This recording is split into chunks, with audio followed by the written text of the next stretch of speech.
A new CNN poll reveals a growing wave of skepticism amongst Americans towards Israel's actions in Gaza. Just 23% say that the Israeli military response to Hamas attacks is fully justified. That's a sharp drop from October 2023, just after the October 7th attacks.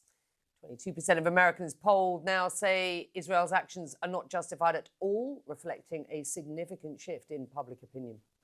Well, church leaders visiting Gaza to show solidarity today after 3 people were killed in a strike on Gaza's only Catholic church.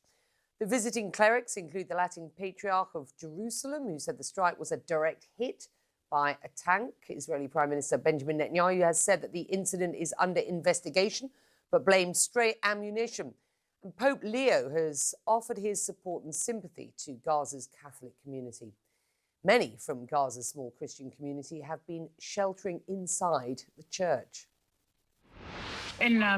For more than 3 weeks, we've been under constant bombing and destruction. The Israeli occupation makes no distinction between Christians and Muslims. Now both mosques and churches are being targeted. Christians and Muslims alike are under attack. This is the enemy, the Israeli occupation. This is what they now consider their target bank, houses of worship without differentiating between Christian or Muslim sites. Well, for every day that the talks around a ceasefire and hostage deal remains stalled, more anguish, of course. A former Hamas hostage has given his first international media interview since being released in February. CNN spoke to Or Levy about the more than 16 months that he spent held captive in Gaza. Jeremy Diamond has the story.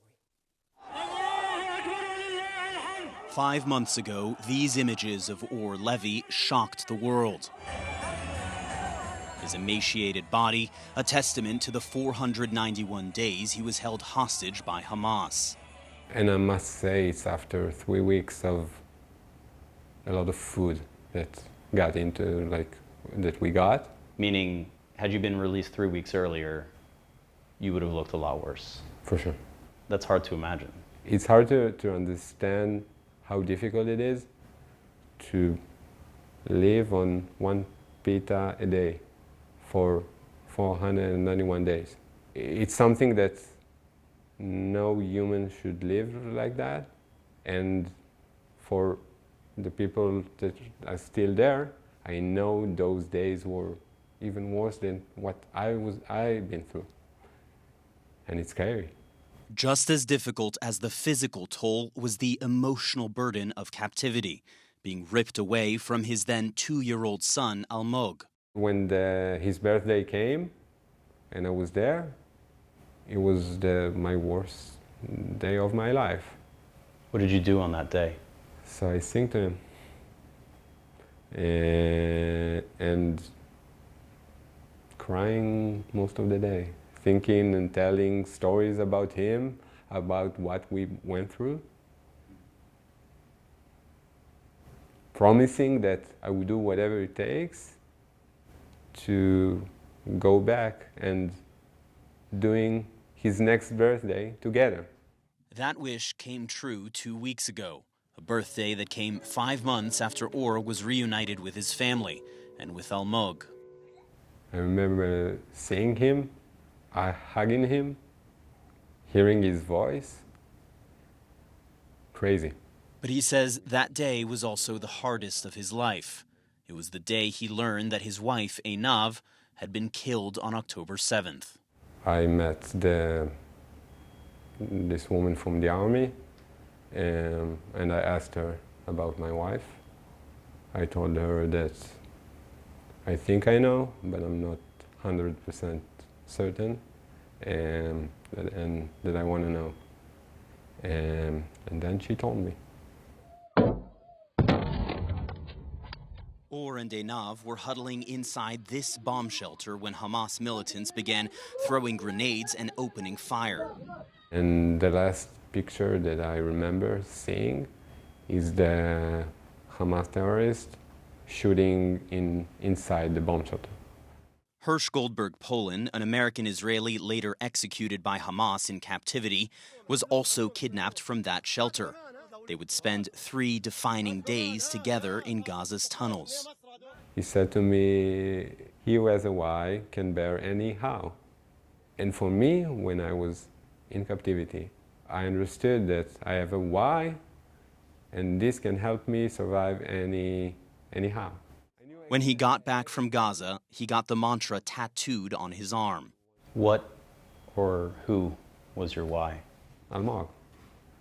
Every rough day that, you're about to crack, I was to touch here, right where I did my tattoo, and talking to Almog and saying to him, yeah, you're my why, and I will go back for you. And I remember on rough days, I would like to do like this, feeling stronger,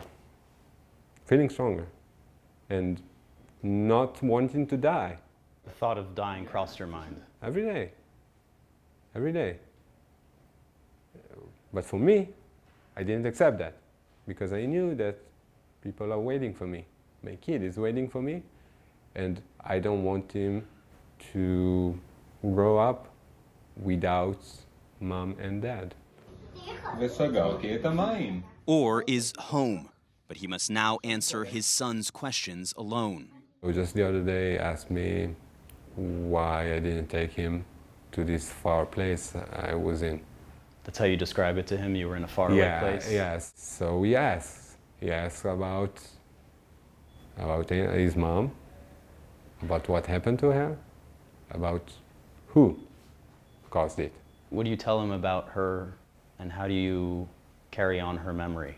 So, first of all, I explained to him every time that his mom did want to go, that his mom loved him from the bottom of her heart. I'm showing him pictures of her every day, of us 3, telling the story behind this photo.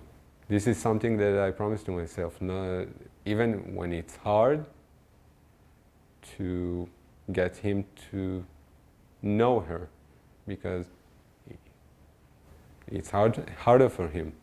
But Or's ordeal won't be over until all the hostages are home. The fact that people are still there haunts me in the night, for sure.